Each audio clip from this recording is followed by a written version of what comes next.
Good evening friends. મેં કીધું એમ મારો ફર્સ્ટ મૂવી ટોક.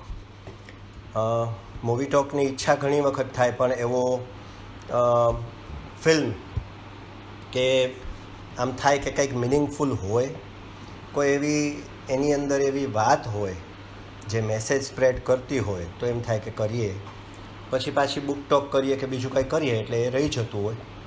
પણ 12th ફેલ જે મૂવી જેનો આજે આપણે મૂવી ટોક કરશું, એ જોયા અને અમે પૂરું કર્યું ત્યારે એ જ સેકન્ડે મેં કીધું કે મારે આ મૂવી ઉપર મૂવી ટોક કરવો છે.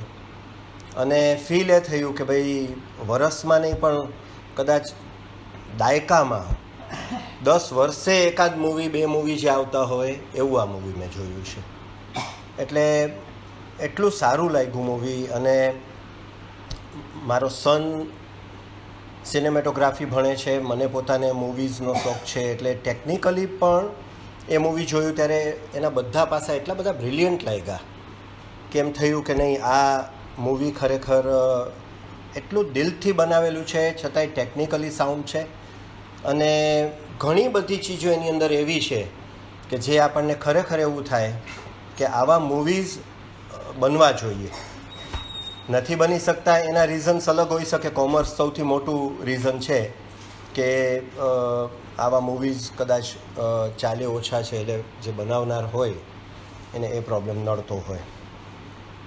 હમણાં જ અમારે વાત થતી હતી મેમની, એટલે 2023 મારું બુક ટોક કે મૂવી ટોક વગરનું ગયું એ બધું ખૂબ પિંચ કરતું હતું. તો સારું એ થયું કે 24ની શરૂઆત જ સરસ રીતે થાય છે ને આગળ બુક ટોક્સ હજી સરસ થશે એવું હું આમ મારી જાતને થોડું આશ્વાસન આપું છું.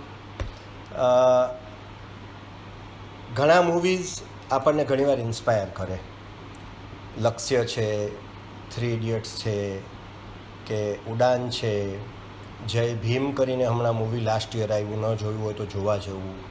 આવા કેટલા બધા મૂવી હોય, કારણ કે મૂવી એક એવું એટલું શક્તિશાળી મીડિયમ છે, એટલું પાવરફુલ મીડિયમ છે કે વર્ષોથી, એટલે કદાચ એમ કે આપણે છેલ્લા 100 વર્ષથી એ પબ્લિકને બહુ અસર કરે, માનસ ઉપર ખૂબ અસર કરે છે. એટલે જ્યારે હું એવું માનું કે કોઈ બી તમારે એવી મેસેજ સ્પ્રેડ કરવા હોય ત્યારે સર્જકોની એક જવાબદારી પણ થાય છે કે એવા મૂવી બનાવે જે માસ ઉપર અસર કરે અને એની અસરો ચાલે, વર્ષોના વર્ષો ચાલે.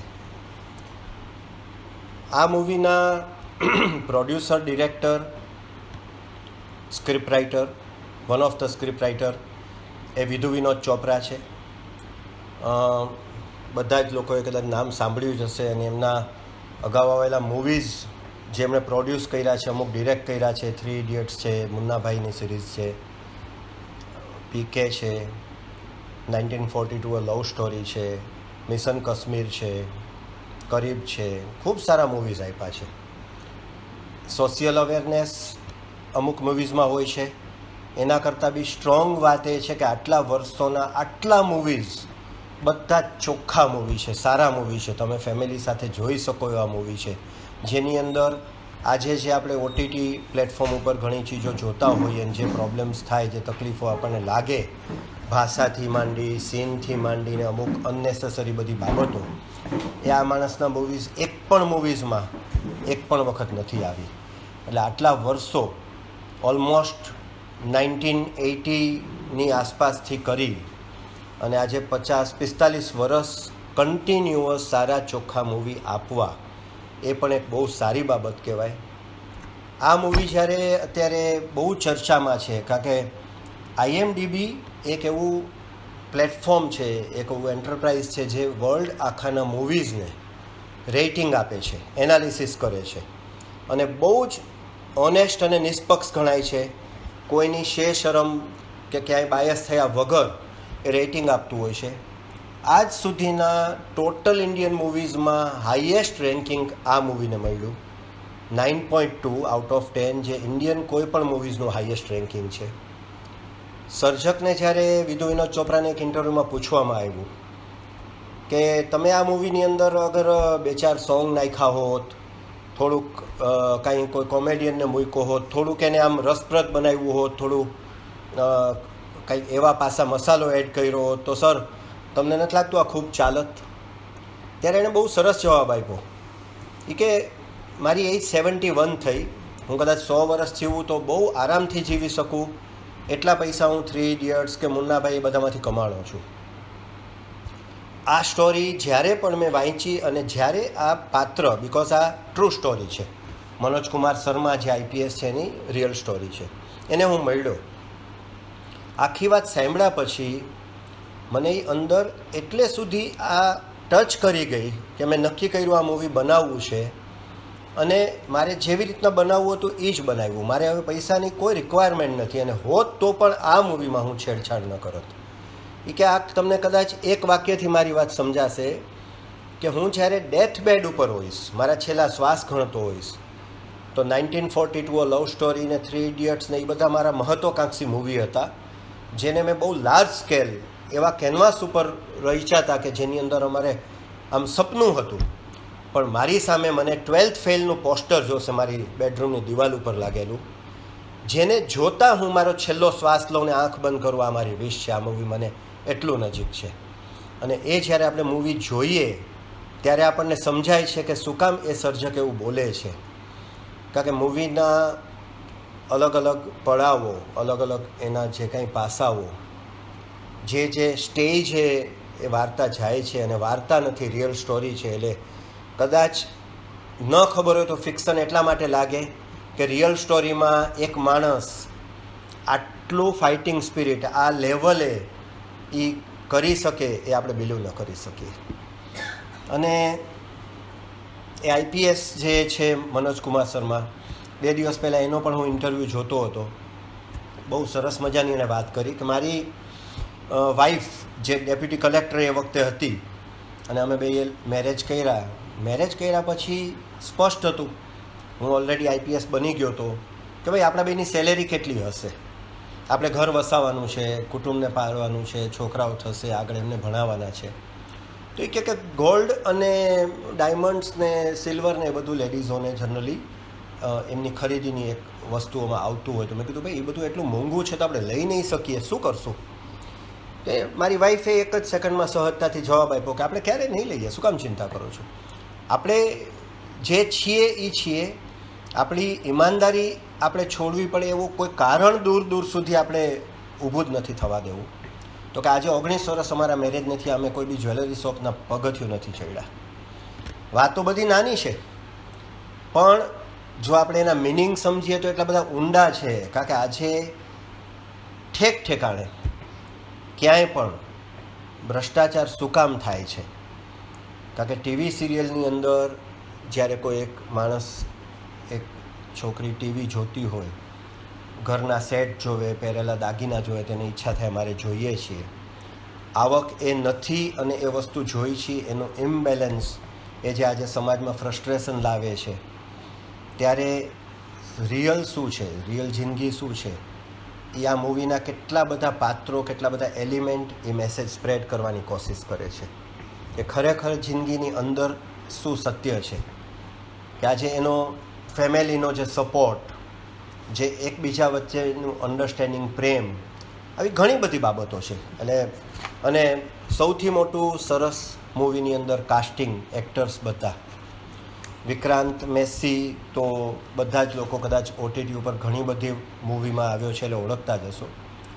કોઈ પણ જબરજસ્ત નામ, કોઈ પણ એવું એક પણ પાત્ર, એક પણ એક્ટર વેરી નોન એને લીધા વગર જે મૂવી બન્યું, જેની અંદર બીજા પાત્રોમાંથી 1-2 તો ઇન્ટ્રોડ્યુસ થયેલા છે.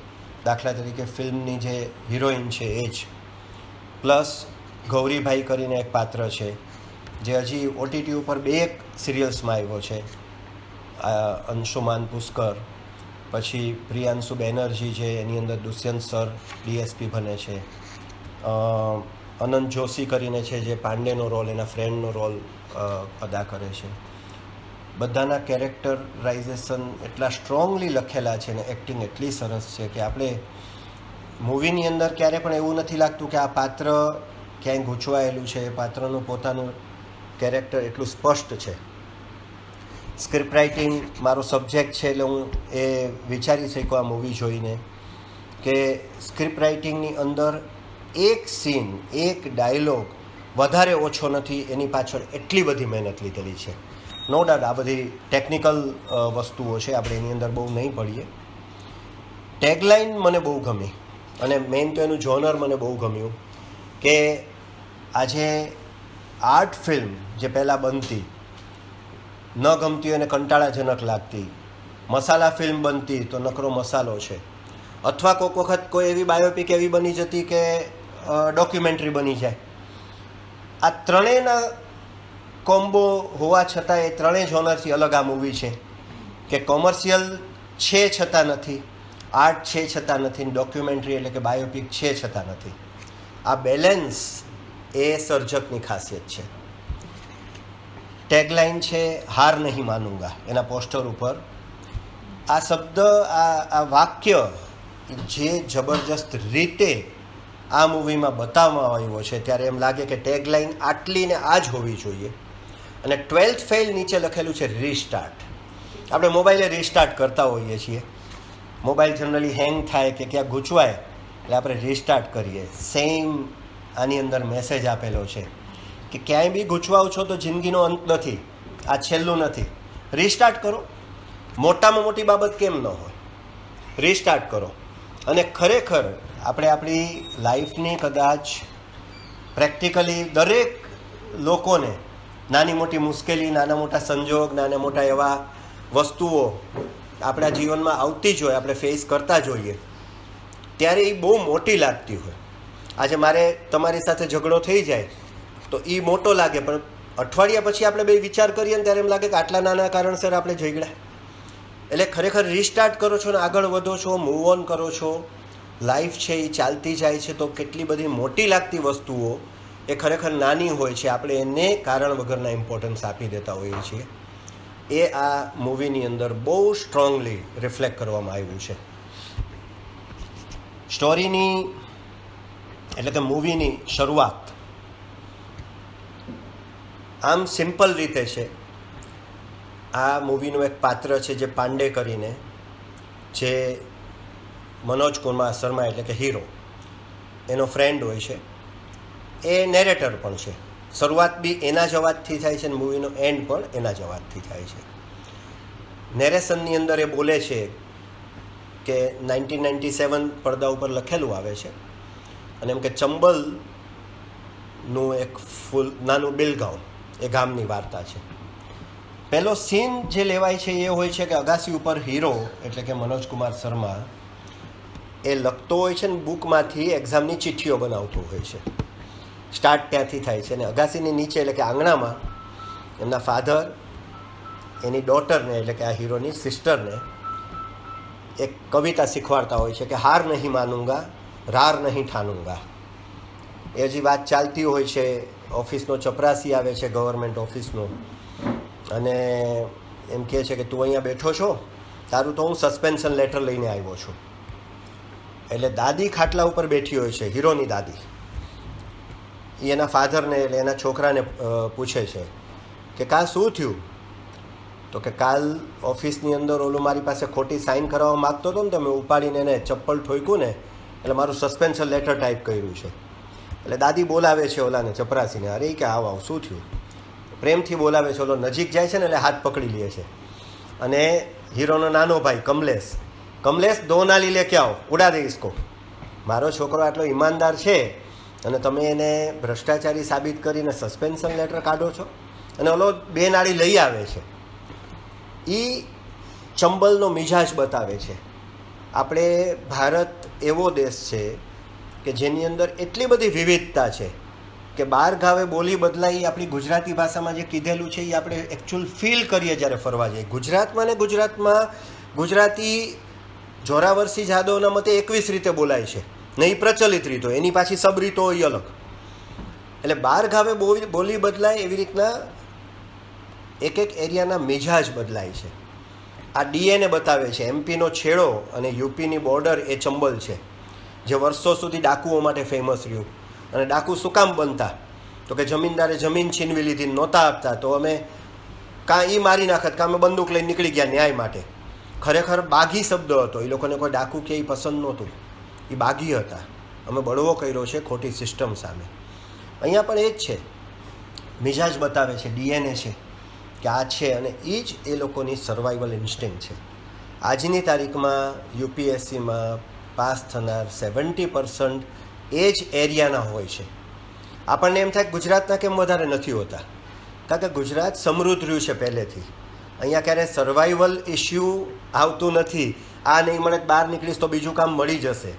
એ લોકો એવા પ્રદેશમાંથી આવે છે જે વર્ષો સુધી ગુલામીમાં કચડાયેલા રહ્યા, જમીનદારોની, પહેલાં અંગ્રેજોની તો પછી હતી, પછી પણ. અને કોઈ દિવસ એમને ન ભણતર ન કોઈ સગવડ, ક્યારે ઊંચા આવવાની શક્યતા ન મળી. એટલે એક ફાઇટિંગ સ્પિરિટ એમનું એટલી હદનું કે એ લોકો એટલી હદે તૈયારી કરે, એટલી હદે કાંઈ પણ કરે કે એ લોકો સ્ટ્રેટ. આજે આપણી જ ગુજરાતમાં તમે જુઓ તો આઈપીએસ આઈએએસ ઓફિસરો જે નિમાય છે એ બધા મેજોરિટી બહારના હોય છે. રીઝન આ છે, અને ખાસ કરીને એ એરિયાના, કે એ લોકો એક છોકરો એમ કે આ બનશે તો એની પાછળની 7 પેઢીને એ બહાર કાઢી શકશે. એ ઇન્સ્ટિંક્ટ સાથે એ લોકો આવતા હોય છે. આ થાય છે. એના પછી પોલીસ આવે છે, નોટિસ કમ્પલસરી લગાડે છે, દાદી પછી ફાડી નાખે છે, ચાલે છે. બીજે દિવસે 12th એક્ઝામ હોય છે. હીરો મનોજ કુમાર શર્મા એક્ઝામ આપવા જાય છે, ચિઠ્ઠીઓ કાઢે છે, બધાય કાઢીને બેઠા હોય છે. સર આવીને ખખડાવે છે, તમે બધા તો મૂરખ છો, આટલી ચોરીની છૂટ આપી પણ તમને ગધેડાઓને કોઈને બુકમાં જોઈને આન્સર લખતા ન આવડ્યો. એટલે ગયા વર્ષે કેટલા બધા ફેલ થયા. આ વખતે હવે કાંઈ નથી કરવું, હું જ લખાવું છું બોર્ડ ઉપર બધા આન્સર, બધા લખી નાખો. એટલે આ બધા ખોલે છે બુકને, લખવા માંડે છે. ત્યાં તો પોલીસની જીપ આવે, એક ડીએસપી ઉતરે, અંદર આવીને સરને કહે કે આ શું છે? તો કે प्रिंसिपल आवे कि अरे डीएसपी सर आप आइए मेरे साथ, ये तो विधायक जी का स्कूल है, त्याना सांसद ની स्कूल છે અને આ જમી જમાई व्यवस्था है, ये सब जमी जमाई व्यवस्था है, आप आइए हम लोग चाय पीते हैं. પછી એને પૈસા આપે, ઓફર કરે, ઓલો ફોટો પાડી અને પકડી જાય ત્યારે બધા લોકો જે ટોળે વળીને આ છોકરા ઊભા હોય એમાંથી આ હીરો એને જોતો હોય કે આનો રૂબાબ કે બધાની વચ્ચે પકડી ગયો, પણ શું કામ પકડો બહુ સમજ ન પડતી હોય. એ એના છેલ્લા પિક્ચરના છેલ્લા સીનમાં જે ઇન્ટરવ્યૂનો સીન છે એની અંદર એનો એ ડાયલોગ બહુ સરસ છે. આમ આપણને નવાઈ લાગે કે કયા લેવલનું એક્સપોઝર વગરના એ લોકો રહેતા હશે. એ કે હું કરતો તો એ ચીટિંગ હતી, અમને ખબર જ નહોતી, કોઈ કીધું જ નહોતું કે આને ચીટિંગ કહેવાય. આ તો અમારા માટે સહજ હતું, અમને કોઈ શીખવાડ્યું નહોતું કે આ ચીટિંગ કહેવાય. પછી 12th તો પાછા ફેલ થઈ ગયા છોકરાઓ, કારણ કે એક્ઝામ તો આ ટાઈમ થઈ ગયો ને રટ્ટો લાગ્યો નહીં એટલે ચોરી થઈ નહીં. પછી એનો ભાઈ, હવે એના ફાધર સસ્પેન્શન થઈ ગયું. ફાધર કે હું ગ્વાલિયર જઈને હાઈકોર્ટમાં લડીશ ખોટા સામે, એ વયા જાય છે, ઘરનું આવક બંધ થાય છે. એટલે બેય ભાઈ જુગાડ કરીને, એટલે આપણા અહીંયા ટેમ્પો હોય એવો હાથે બનાવેલો ટેમ્પો જેની છત ન હોય, બારીઓ ન હોય, સીટો હોય, અને એક એન્જિન મૂકી દીધું હોય, બેય ચલાવે છે. ચાલો ભાઈ મોરેનાથી અહીંયા ફેરા કરીને આપણે કમાઈએ, ઘર તો ચાલવું જોઈએ. 2-3 દિવસ ચલાવે છે, ત્યાં ચોથે દિવસે એક માણસ રોકે છે ને કહે છે ભાઈ વિધાયકની બસ છે ને એ જ ભરાશે, તારો અહીંયા જુગાડ ચાલશે નહીં. બોલો કે શું કામ ન ચાલે, રોડ તો બધાનો છે. માથાકૂટ થાય છે તો એનો ભાઈ ઓલાને ચપ્પલ મારે છે, ચંબલનો મિજાજ. બીજે દિવસે પોલીસ રસ્તામાં રોકે છે ને બે ભાઈને પકડીને લોકઅપમાં નાખે છે. તો ઓલા કે શું ગુનો કર્યો? વિધાયકની તમે બસની જગ્યાએ તમે ચલાવ્યો ટેમ્પો, તમારો જુગાડ અમે જપ્ત કરી લઈ છીએ. ઓલાને અંદર લાકડી એક મેં મારે છે તો સહન નથી થતું ભાઈથી, કે ભાઈ તું મારમાં, તો કે શું કરીશ? ગુસ્સામાં કે હું 2 નાળી લઈ આવીને તને ઉડાડી નાખીશ. તો કે જા ભાગ. લોકઅપ ખોલીને હીરોને કહે છે ભાગ, રાત સુધી 2 નાળી લઈ આવજે, કાં મને મારજે ને કાં તું મરજે, નહીં તો તારા ભાઈને મારી નાખીશ. આજે હું તારામાં બહુ ગરમ લોહી છે ને, કાંઈ વાંધો નહીં. ઓલો ભાગે છે, પણ ફોર્ચ્યુનેટલી ઘરે જવાની બદલે એ દુષ્યંત સરના ઘરે જાય, ડીએસપી બંગલોમાં જાય અને દોડતો ઘૂસી જાય છે. ગાર્ડ બાર્ડને સમજ પડે એ પહેલાં તો ગેટ આગળ જઈને બેલ મારીને ખખડાવીને બૂમા બૂમ કરે છે, દુષ્યંત સર, દુષ્યંત સર. ઓલા ટેરેસમાંથી આવે છે, ક્યાં હે? તો કે સર આ રીતનું. તો કે કલ આ જાઓ. સર કલ કા ટાઈમ નહીં, આજ રાતના નહીં તો મારા ભાઈને મારી નાખશે. ઓલા આવે છે નીચે, ગાર્ડને કહે છે છોડ આને શું થયું, બધી વાત કરે છે. ચાલ કે જીપ લઈને જાય છે પોલીસ સ્ટેશન. પોલીસવાળો હોશિયાર હોય છે, એણે એક માણસને પગ ઉપર પ્લાસ્ટર બાંધીને રેડી જ રાખ્યો હોય છે. ઓલાને કે જે ટેબલ ઉપર પગ રાખીને બેસી જાય એટલે કે ઓલા આવે છે ક્યાં હુઆ સર, इन 2 लड़कों ने विधायक के आदमी को मारा है, पैर तोड़ दिया.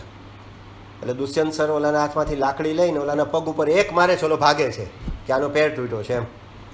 પછી આ બેન કહે છે તમે જાઓ ઘરે, અને ઇન્સ્પેક્ટર આગળ પોતે ઇન્ક્વાયરી કરવા બેસે છે.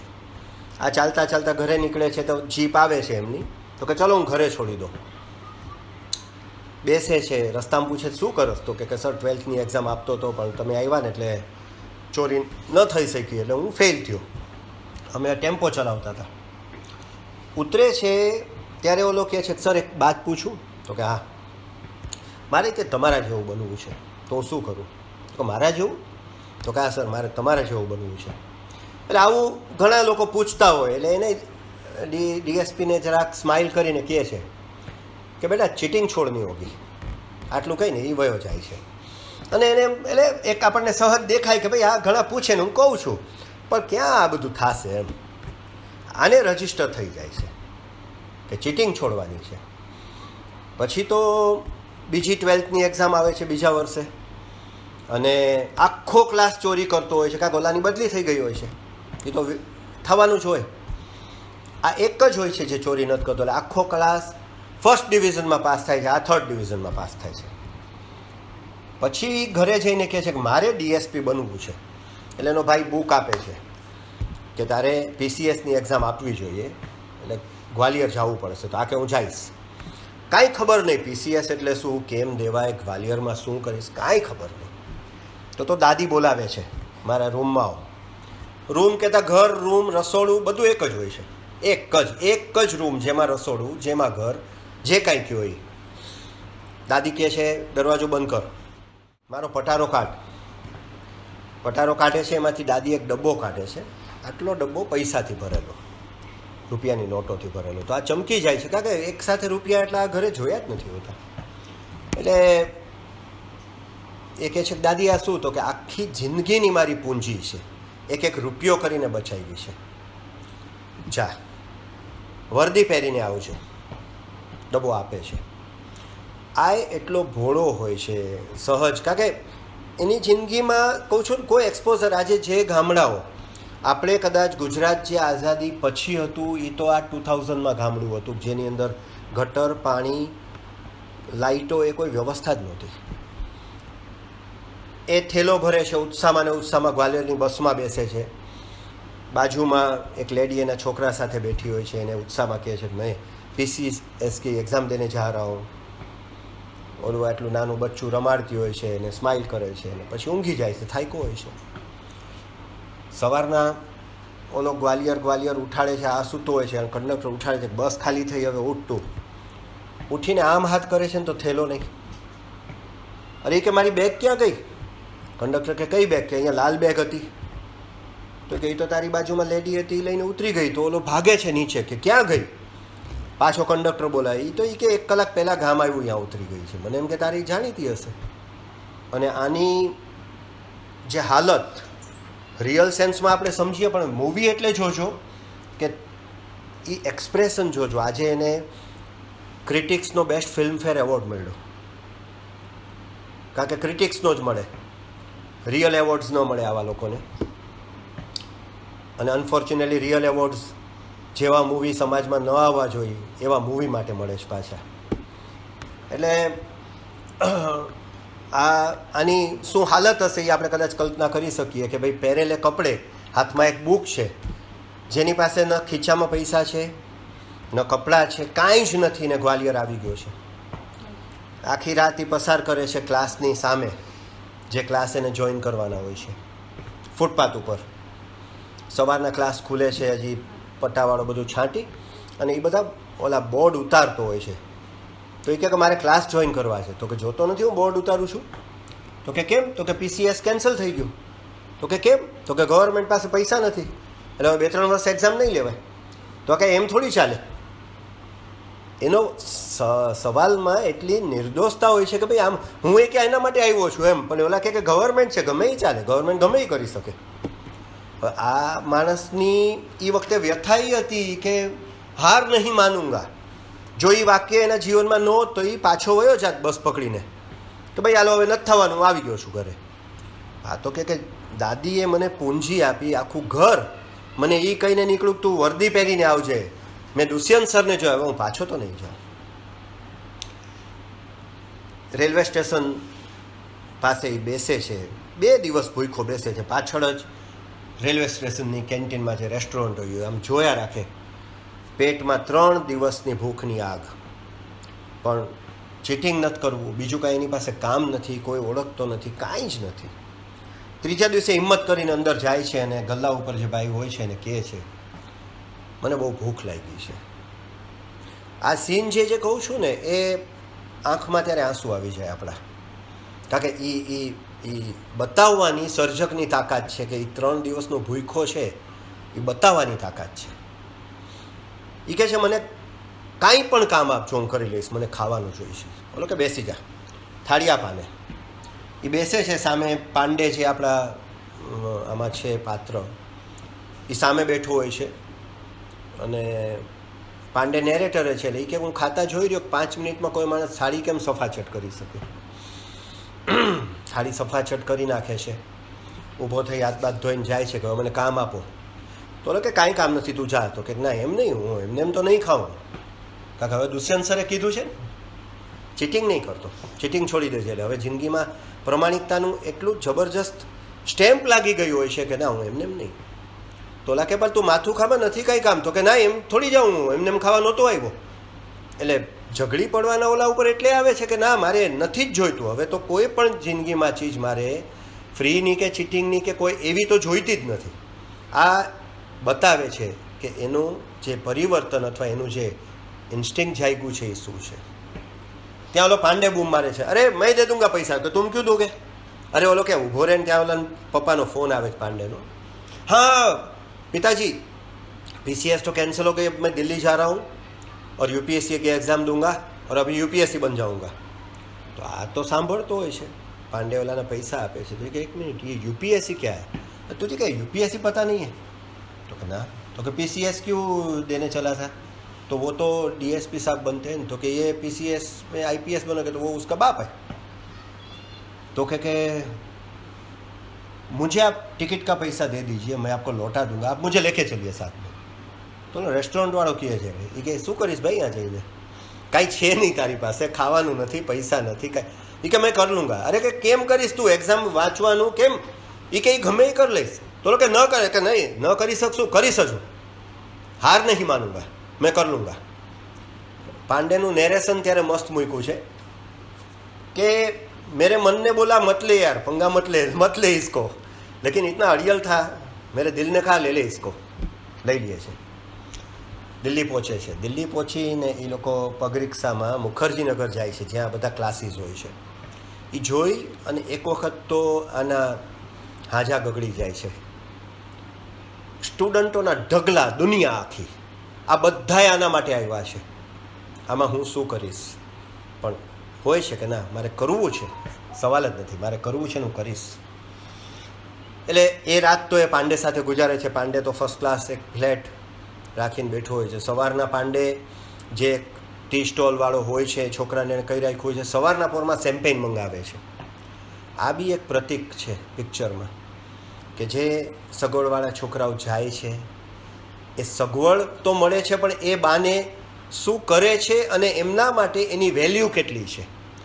ઓલો પૂછે છે કે સવેરે ભૈયાજી શેમ્પેન, वो तो रात को, तो કે નહીં સવારના જ. અને આને બોલાવે છે તો આ તો બાલ્કનીમાં બેઠો હોય છે. તો એ ઓલા છોકરા સામે જોવે છે ખાલી. પછી ઓલો છોકરો એ કહે છે કે હવે તમારે ગાઈડન્સ જોઈ છે, કેમ કરવું, તમે ચાલો. એટલે એ એક ઠેકાણે લઈ જાય છે. ગૌરી ભૈયા, ગૌરીશંકર એક વ્યક્તિ હોય છે જે પોતે પણ એટેમ્પ કરતો હોય છે ને સાથોસાથ ફ્રી કોચિંગ આપતો હોય. અને ખાસ કરીને એ એટલું સુપર્બ કેરેક્ટર મૂવીમાં, એટલું સુપર્બ કેરેક્ટર લખ્યું છે કે આપણને ઘણી વખત જે ફીલ થાય, આપણને ઘણી વખત એ થાય કે આપણી બધાની જિંદગીમાં જે એક ફ્રેન્ડ ફિલોસોફરને ગાઈડ શબ્દ આપણે વાપરતા હોઈએ ને, એવો વ્યક્તિ બતાવ્યો છે કે દરેકને એવું થાય કે આવો એક વ્યક્તિ જોઈએ. જે તમારા કીધા વગર જે કાંઈ એની પાસે ગાઈડન્સ હોય છે, એની પાસે નોલેજ હોય, શેર કરે, ક્યાંય તમે અટકતા હો તો હેલ્પ કરે, કોઈ બી રીતે. બહુ અદ્ભુત કેરેક્ટર આ માણસનું બતાવ્યું છે. એ રૂમમાં બેઠો હોય છે, બલ્બને એકાદી ટ્યુબલાઇટ ચાલુ હોય છે, ને 25-30 સ્ટુડન્ટ ચાલુ હોય છે, ને એને સમજાવતો હોય છે. ત્યાં ઓલો છોકરો આવે છે કે ગૌરી ભૈया 2 नए लड़के आए, मैं लेके आया हूँ, उनको भी समझ ना आए. तो कि भाई बिठाओ. बोला कि बोर्ड आप, એટલે सांप सीढ़ीનું બોર્ડ लिए કે યુપીએસસી ક્યાં હે મેં સમજા દઉં, વો सांप सीढ़ी है, सांप सीढ़ी खेले हो? तो કે હા. તો કે તમે સ્ટાર્ટ કરો છો એટલે પહેલી તમારી જે એક્ઝામ્સ આવશે એ તમારી પ્રિલિમ્સ હશે, ફર્સ્ટ પ્રિલિમ, પછી સેકન્ડ પ્રિલિમ્સ આવશે, પછી મેઇન્સ આવશે. મેઇન્સ વખતે ધ્યાન રાખજો, તમને 4 એટેમ્પ દરેકમાં મળશે. મેઇન્સ ક્લિયર થઈ ગઈ તો ઇન્ટરવ્યૂ આવશે. હવે ઇન્ટરવ્યૂ સાપ સીડીનો 98 નંબરનો છે, જ્યાં કોબરા બેઠા હોય છે. મેઇન્સ ક્લિયર નથી, પાછા તમે 0એ આવી જશો, પાછું રીસ્ટાર્ટ થશે. એ કે મેં 5 એટેમ્પ્ટ આપ્યા છે, હવે મારો 6ठो एटेम्प्ट है. पांडे के लेकिन मैंने तो भैया जी सुना है 4 एटेम्प्ट होता है. तो क्या तुमको कोई प्रॉब्लम है? ये कि मैं पिछड़े वर्ग से हूँ ना, हमें 6 एटेम्प्ट मिलते हैं. ये क्या मैं इतने एटेम्प्ट के बाद मुझे इतना समझ आया कि क्या लेकिंग था, तो मोटिवेशन लेकिंग था. तो अभी मैं वर्दी लेके आया हूँ, वर्दी को रोज़ सामने रखता हूँ कि ये पहन के मैं मेरे मैया और बाबूजी को सेल्यूट मारूंगा. બહુ સરસ. અને એ તરત કહે છે બેસી જાઓ, ભણાવવાનું સ્ટાર્ટ. એટલે એમ કે ભાઈ મારી પાસે જે છે એ બધું હું શેર કરીશ. આ મૂંઝાતો હોય છે એટલે કહે છે ગૌરી ભૈया एक आपसे 5 मिनट काम है, अकेले में बात करेंगे. तो કે કેમ ઇંગ્લિશ મીડિયમ છો? તો કે નહીં. તો કે તો વાત કરી હિન્દી મીડિયમ વાળા આવી રીતના ન કે એ તો ખુલીને વાત કરે એમ. તો કે પૈસાની થોડી તકલીફ છે, જો કાંઈ કામ મળી જાય ગમે એ કામ હું કરી લઈશ, ગમે એ કામ. એટલે ગૌરી ભૈયા કે મેં 3 વર્ષ છે ને ટોયલેટ ધોયા છે અને કામ બધું કર્યું છે, તો કાંઈ હું કરી લઈશું. હા તો થઈ જશે. એટલી સરળતાથી 1 સેકન્ડમાં એ માણસ થઈ જશે. આ સામેવાળાને કેટલું રિલીફ આપે. આ ફ્રેન્ડ ફિલોસોફર એન્ડ ગાઈડની ભૂમિકા છે જીવનમાં, કે તૈયારી છે તો થઈ જશે દોસ્ત. બીજે દિવસે એને એક લાઇબ્રેરીમાં મોકલે છે. લાઇબ્રેરીમાં જે લાઇબ્રેરીનો હોય છે, એટલે પ્રાઇવેટ લાઇબ્રેરી હોય છે. એ કહે જો તારે ટોયલેટ બાથરૂમ સાફ કરવા પડશે, લાઇબ્રેરી આખી સાફ કરવી પડશે, 280 રૂપિયા મળશે મહિનાના, અને રહેવાનો તારો નાનકડો જગ્યાએ મળશે. એટલે આના માટે તો એ સ્વર્ગ થઈ ગયું, કારણ કે અજાણ્યા ગામમાં પગ રાખવાની જગ્યા, મને પગારે મળશે, મને સુવાય મળશે, અને મને મારી સ્ટડીની જગ્યા મળી ગઈ. અને ઈમાનદારીથી કામ કરે છે, કારણ કે એ તો એનું જે સોલ બતાવ્યું છે હીરોનું, પિક્ચરનો રૂહ એ જ છે, પિક્ચરનો આત્મા એ જ છે. કે એ આ પિક્ચરની આત્મા, આ રૂહ છે ને, એ તમારા ઉપર એટલી જબરજસ્ત છાપ છોડી જાય કે આ છાપ નીકળે નહીં. એવું મૂવીનું આખું જે ફ્લેવર બનાવ્યું છે. એટલે આ તમને સ્ટોરી કહું છું. સ્ટોરી ઓબ્વિયસલી બધાને ખબર છે કે આઈપીએસ બની ગયો છે, એટલે શેરબજાર જેવું જ છે, પણ વચ્ચેના વળાંકો છે એ જ ખરેખર પિક્ચરની ખાસિયત છે. આગળ ટ્રાય કરે છે અને ફર્સ્ટ ફિલ્મ આપી પણ દે છે, અને ફટાફટ કોમ્પ્યુટર પર, એ વખતના જે કોમ્પ્યુટર હોય આ નહીં પણ જૂના મોનિટર્સ બધા, એ બતાવે છે કે એના ઉપર છોકરાઓ બેઠા હોય, ઓલા ચિઠ્ઠી બતાવે કે મારું નામ જોઈ દે, મારું નામ જોઈ દે, અને ફર્સ્ટ એટેમ્પ ફેલ. એટલે આને જરા આઘાત લાગે છે, પણ ગૌરી ભૈયા કહે છે કે ભાઈ ફર્સ્ટ એટેમ્પ છે અને તારી હજી તૈયારી ક્યાં થઈ જશે. આગળ વધે છે વાત. પછી ફર્સ્ટ એટેમ્પ પાછો આપે છે, ક્લિયર કરે છે. પછી એને લાગે છે કે હવે મારે જે મેઇન્સની તૈયારી, એટલે સેકન્ડ પ્રિલિમની તૈયારી હોય એના માટે તો ટ્યુશન જોશે. ત્યાં સુધીમાં એની આ 280 રૂપિયા આવકે સ્ટાર્ટ થઈ ગઈ હોય છે, અને બચાવે છે.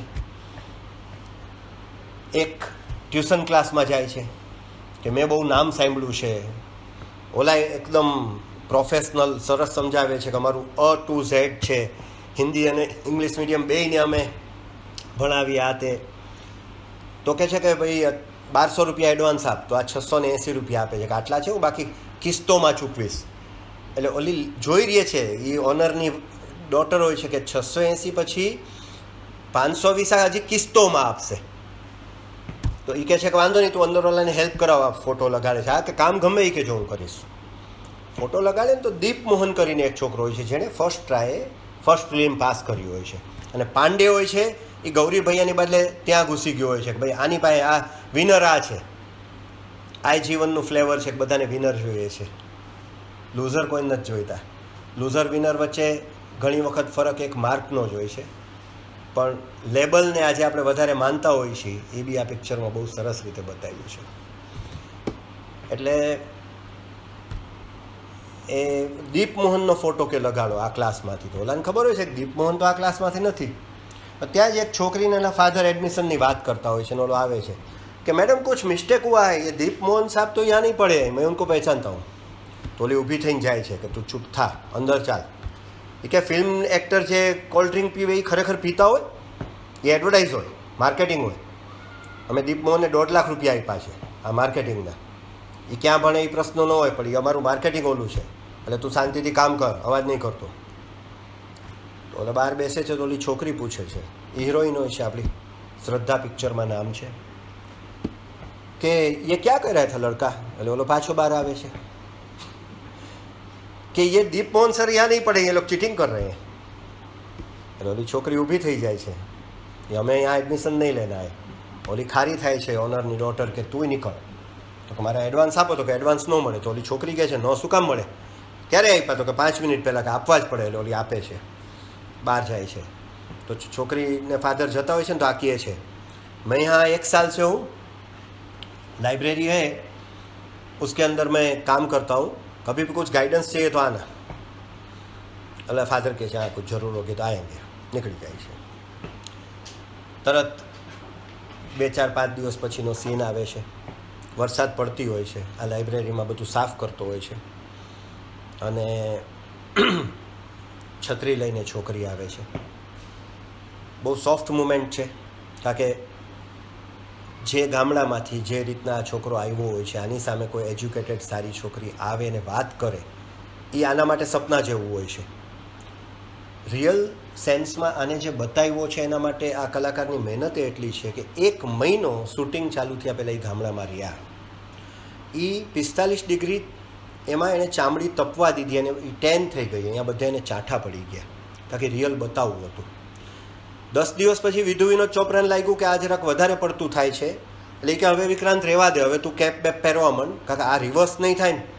તો કે ના સર થઈ જશે, મેં ડર્મેટોલોજીસ્ટ સાથે મારા વાત કરી લીધી છે, કારણ કે એ કે તું એક્ટર છો, તારે બીજા પિક્ચરમાં બીજા કેરેક્ટર કરવાના હોય. તો કે ના સર આના વગર એ કે ફીલ, એટલે રોજ એણે એ જ કરવાનું હોય, ગામડામાં પગે રખડવાનું, ધૂળો ઉડે ઉડાવવા દેવાની, અને એને એ કેરેક્ટરમાં ઘૂસવાનું હતું. આ પ્રોબ્લેમ એવો થાય છે કે એ લોકોનું ગામડાનું શૂટિંગ પૂરું થાય ત્યાં સુધીમાં પછી કેર લેવાય, પણ એ અમુક ચાઠા રહી જાય છે. હવે પિક્ચરનું શૂટિંગ એ ન રોકી શકાય ને મેકઅપ એવો કરવો નહોતો, કાંકી દેખાઈ આવે તો કરવું શું. એટલે ફિલ્મમાં પછી સિટીની 3 સીન એવા છે જે નિરાશાના સીન હોય, જે થોડાક ડિપ્રેસિંગ હોય. એવે વખતે એ પહેલાં લઈ લીધા ને જ્યારે આ ચાઠા એના હોય છે એ પાછળથી બી બતાય છે. પછી એ લોકોએ જેમ જેમ એનું સારું થાય એ વખતે એનો ક્લિયર ચહેરો પછી બતાવે છે. આ બિહાઇન્ડ ધ સીન્સ એટલા માટે કહું છું કે એક આવું માસ્ટરપીસ એમને એમ નથી બનતું. બને છે 6 મહિનામાં મૂવી બને છે, ને આ મૂવીને એ લોકોએ કીધું અમને 5 વર્ષ ટોટલ લાગ્યા સ્ટાર્ટ ટુ એન્ડ. શૂટિંગ ભલે 1 વર્ષનું હોય, પણ સ્ક્રિપ્ટિંગ કે બધી ચીજોમાં એની તૈયારીઓમાં.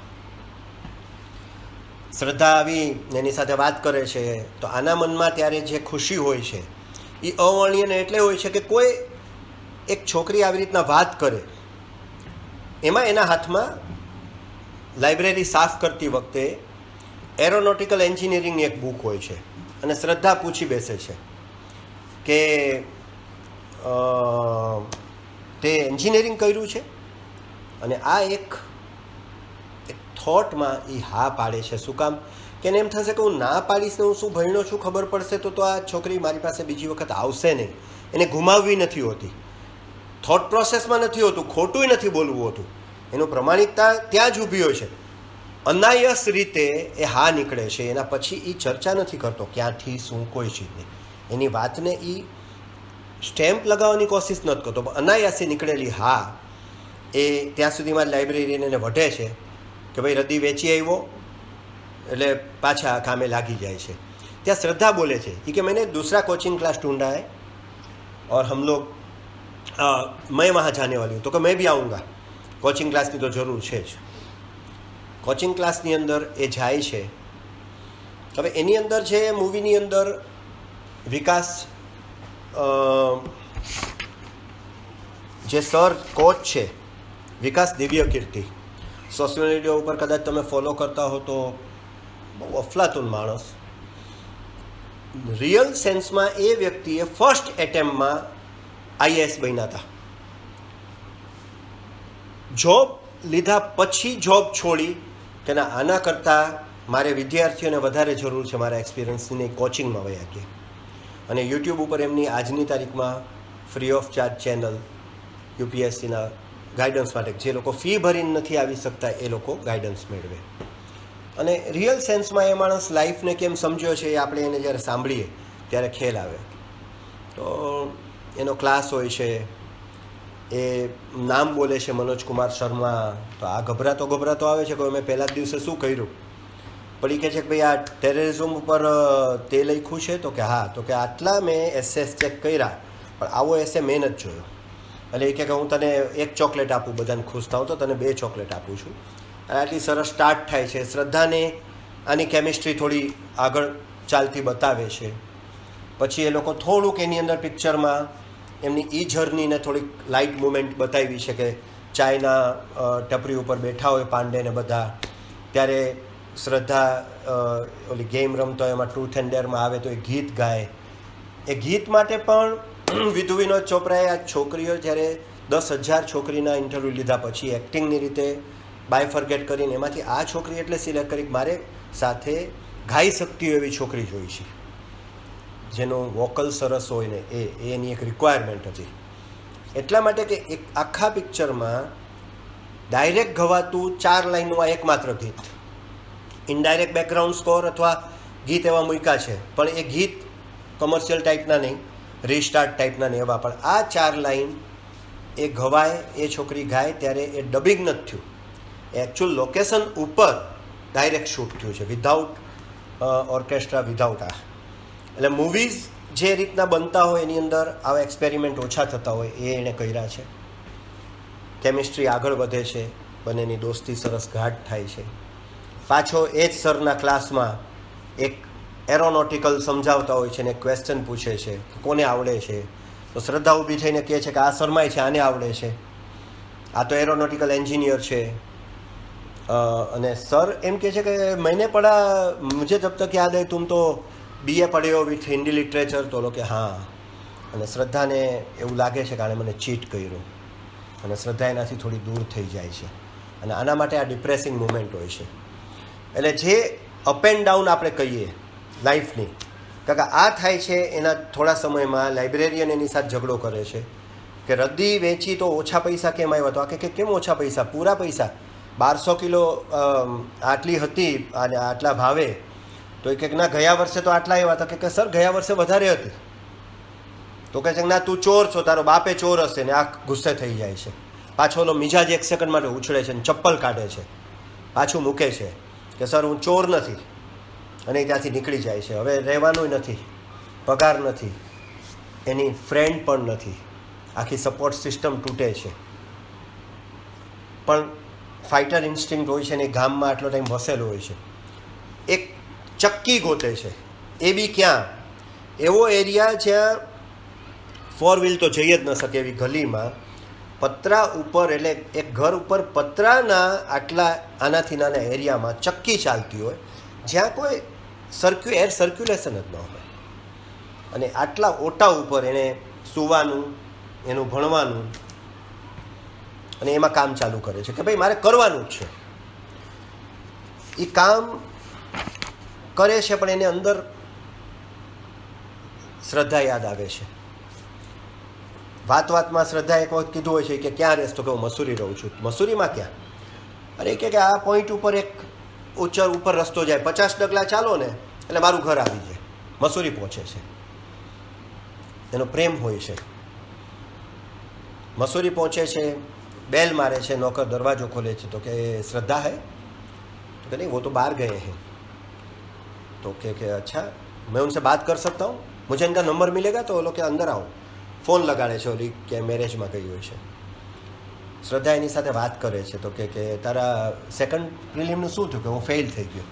તો કે શું કામ આવું છે, તું ફોકસ કર ને, તું અત્યારે અહીંથી ચાલ્યો જા. તો કે શ્રદ્ધા मुझे एक बात करनी है. तो बोलो. तो કે आई लव यू, तुम भी बोल दो अभी. એના માટે એવું હોય છે કે ખરેખર એને ખબર હોય છે કે તું મને પ્રેમ કરસ, હું તને આપણે બોલી નાખીએ એમ, પણ એટલું સહજ નથી હોતું. શ્રદ્ધા કહે છે કે તું અહીંથી ચાલ્યો જા. એ 4 મિનિટ 10 સેકન્ડનો સીન છે. જનરલી મૂવીઝની અંદર 1 થી 1.5 મિનિટના સીન હોય, કોક જ એવો સીન હોય છે 2 મિનિટનો હોય.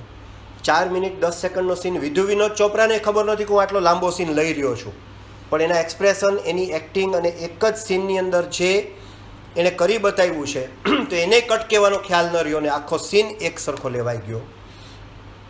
એ ત્યારે આપણે પાછી હાલત સમજી શકીએ કે કેવા તૂટેલા મનથી, તૂટેલા હૃદયથી આ જાય છે. જાણે એવું લાગે કે મારી સપોર્ટ સિસ્ટમ આખી તૂટી ચૂકી છે. પાછું એ જ ચક્કી પાંડે જાય છે. પાંડે કે આ ગાંડો થઈ ગયો છો, તું શું કરસ આ?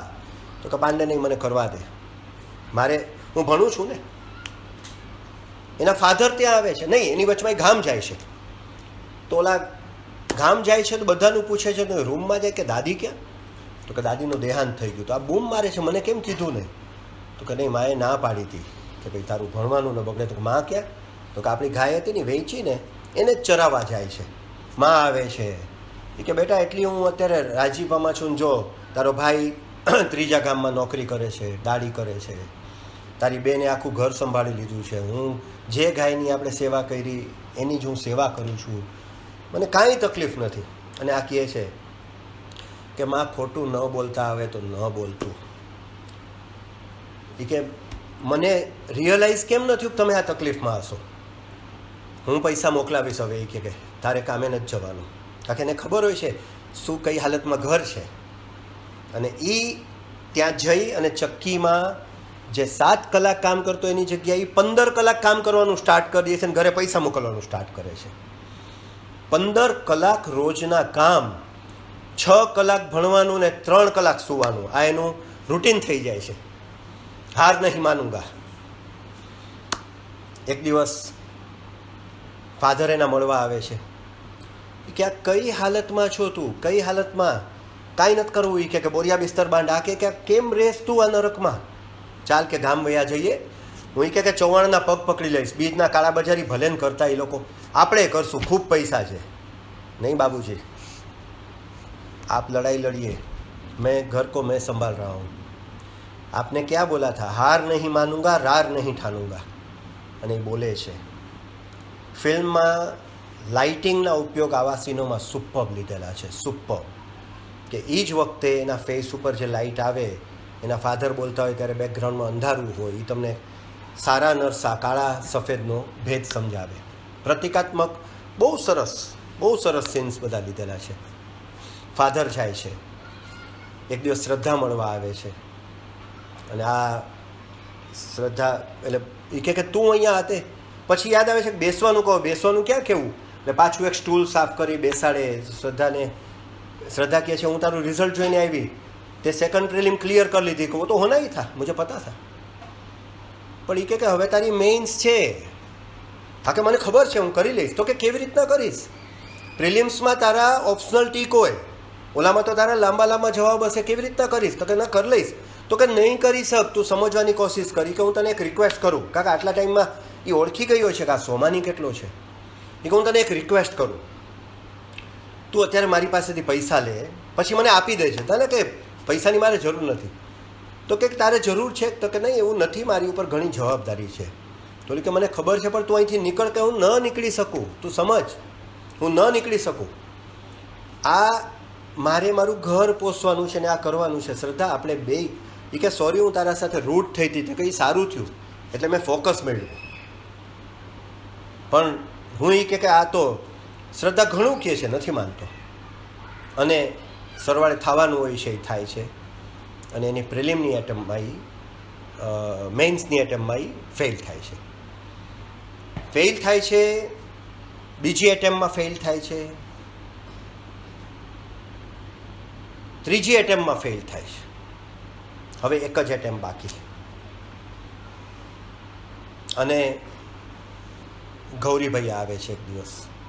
એના પહેલાં એ દીપમોહનને મળવા જાય છે જે ઓલરેડી આઈએએસ બની ચૂક્યો હોય છે અને એના ઘરનો દરવાજો જેમ દુષ્યંત સરનો રાતના ખખડાયો અને એમ ગાઢ ઓલોય નીકળે છે. તો એ કે કલાના, तो क्या सर मैं मेंस क्लियर नहीं कर पा रहा हूँ, आपका गाइडेंस चाहिए. आपने एक दिन बोला था आई ओ यू. एक दिवस चाय लઈને ગયો હોય છે ને ઓલા બધા બેઠા હોય છે એ લોકો જ્યારે ભણતા હોય છે ત્યારે तो लोग एक छोटू चाय लेके आ जाए. तो लोग पांडे के ये छोटू नहीं है, ये भी स्टूडेंट है और मेरा फ्रेंड है. तो लोग सॉरी खरेखर મને ખબર નહોતી, आई ओ यू. કે સર તમે કીધું હતું, ઠીક છે આવો અંદર. અંદર એના કામ ચાલુ હોય છે, એના સેક્રેટરીને બધા બેઠા હોય છે, રાત હોય છે તોય શું છે બોલ. તો કે સર મારાથી મેઇન્સ ક્લિયર નથી થતી. ત્યારે ઓલો એકચ્યુઅલ કન્ડિશન સમજાવે છે કે મેઇન્સમાં તમારે 3600 વર્ડ આટલા કલાકમાં લખવાના હોય. એક આન્સર માટે તમારી પાસે 10 મિનિટની અંદર તમારે 800 વર્ડ લખવાના હોય. કેવી રીતના કરીશ તું? કરી લઈશ હું.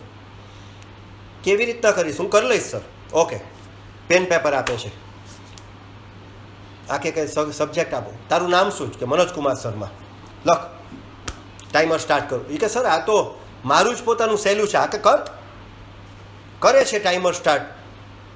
આ 10 મિનિટ મથે છે, 100 વર્ડ લખાતા નથી. ઓલો આવે છે એ કે તારાથી નહીં થાય.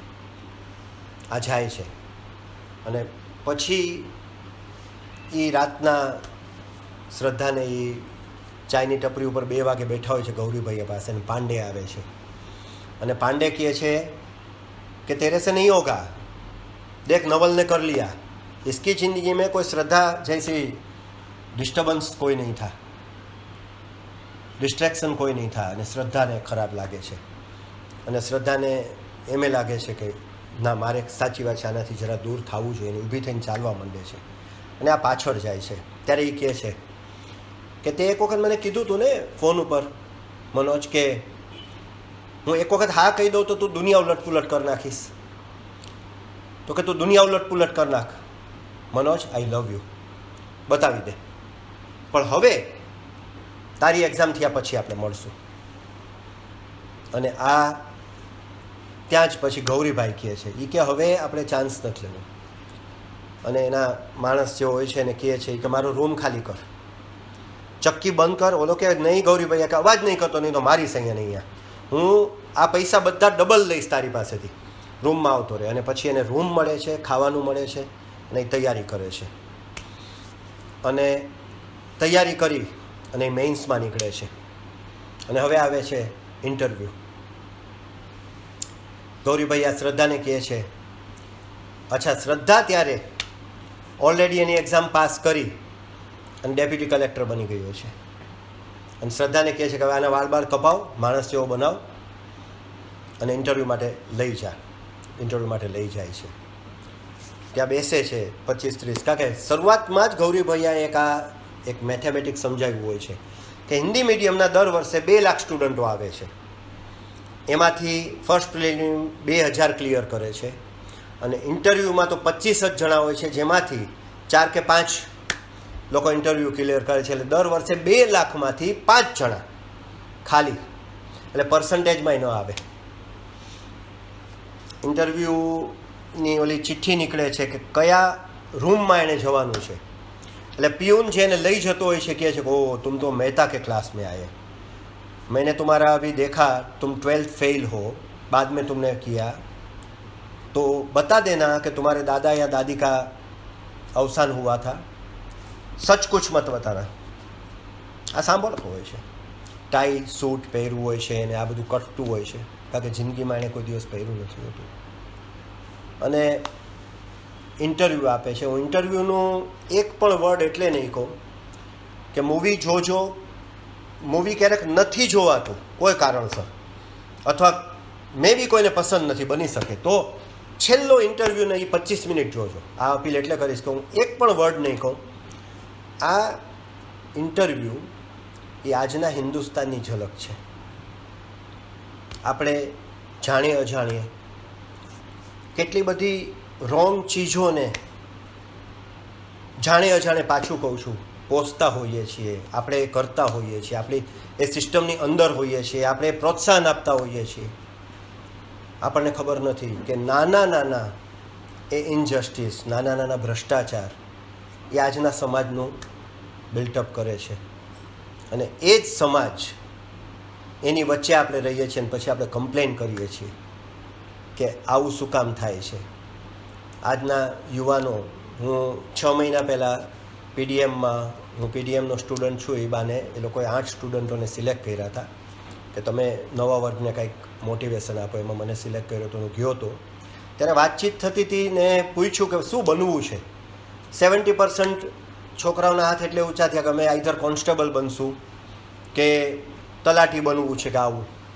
રીઝન પૂછ્યું તો સરપ્રાઇઝિંગલી, એટલે આમ બધાને ખબર હોય પણ જાહેરમાં આવ્યું કે એમાં કમાણી બહુ સારી હોય. આપણે આ સાંભળીએ છીએ ને ત્યારે આપણને કંઈ ફરક નથી પડતો, એટલા માટે કે એટલી હદે આપણી અંદર આપણી સિસ્ટમ આ બધું સેટ થઈ ગયું છે કે આપણે એને રોંગ ક્યાંય નથી માનતા. આપણો જ માણસ ક્યારેક જાય નહીં કે લાઈનો બહુ છે ને પછી કે મેં છે ને 50 રૂપિયા આપીને અંદર ઘૂસી ગયોનું ટિકિટ લેતો હોય તો આપણે રાજી થઈ જઈએ કે આ આવડતવાળો માણસ છે, આને સાચવવું.